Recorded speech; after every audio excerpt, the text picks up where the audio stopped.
Marlo Florence here. Thank you for subscribing to my channel. If you haven't done that yet, go ahead and click whatever you're going to do, or hit that bell so that you get notifications. If you've been watching me, and I've been working on this vlog and my new website for about a year now to bring you really cool geeky crafts, and also to be able to talk about movies and pop culture that I really do care about. I'm also going to be talking about science, and so I'm kind of a science nerd, and so you'll see that as well. But today's video is mostly about being a Jane of all trades. So you've probably already heard the term jack of all trade. Jack of all trades usually means that that a person is good at a lot of different things, but not a master at one thing. And so I like to be called a Jane of all trades because I am pretty proficient at most things that I'm good at. I can say that I consider myself to be a master at certain things like sewing and things, but you never really truly feel yourself to be a master, because then you get complacent in your work. The reason why I use the term Jane of all trades is not only because it's gender specific, but also because the areas that I'm good at tend to be women's roles in many people's eyes. I'm going to say stereotypical women's roles. Sewing, crafting, gardening.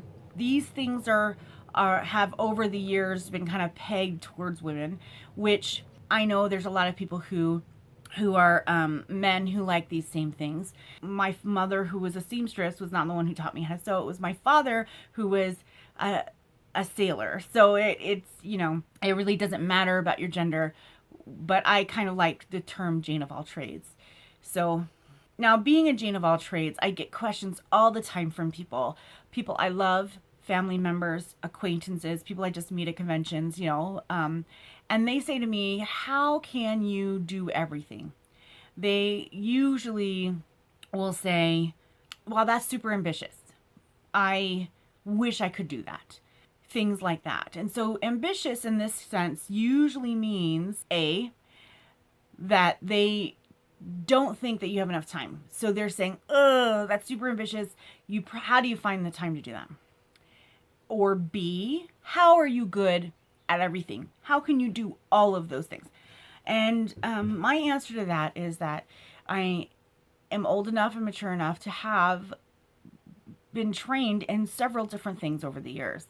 And so what happens is those things don't have to be the same things or in the same genre of things.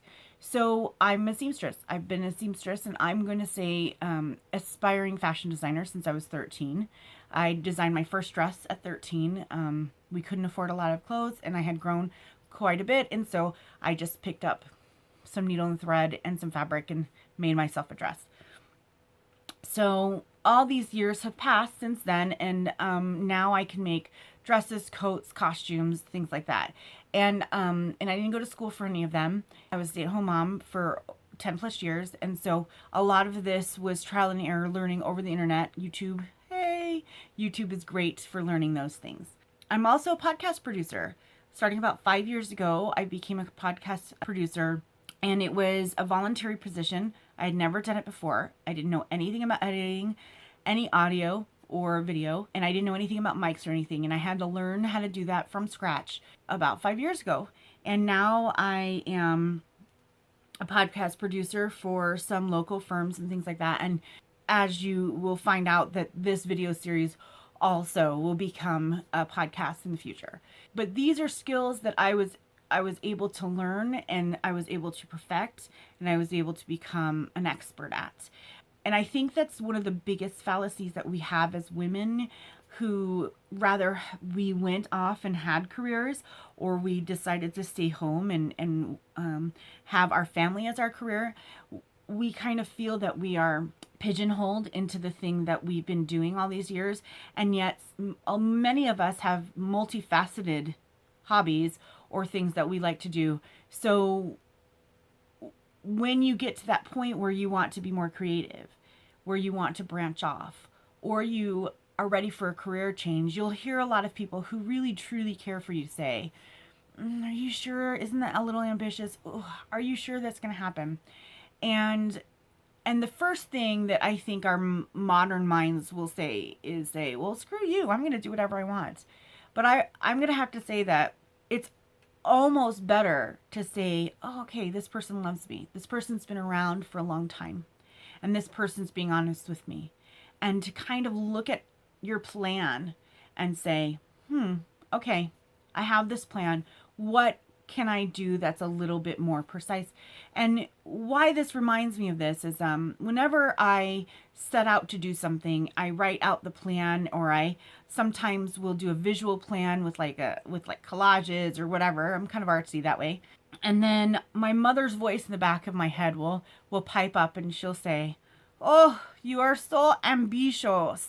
There is a variety of things you want to do. Pick one." Every single time I hear my mom in the back of my head saying this. And she was right. If I pick everything all at once, I don't come out with a good product. But when I pick one thing here or one thing there, maybe sometimes doubling them up, I get a better product. And so that's what I'm here to say today, that no matter what you're doing, in my case, pop culture costumes, pop culture crafts, being a geek granny, a grandma for the first time, these things are new to me. These things are who I am. And I have to take it one at a time to find where they all fit. And that's kind of my message today, is not only are you going to see the fruits of my labor, but that you also have a group of people who love you. And as much as other places will say, oh, they're naysayers, take what they're saying and improve upon what you're trying to do. All right. Well, thank you so much for watching me this week. Next week, I'm going to be pulling out my new website, and so you'll be able to see that. Don't forget to subscribe to my online newsletter. You'll have exclusive access to free craft patterns. And thank you, and I'll see you next week.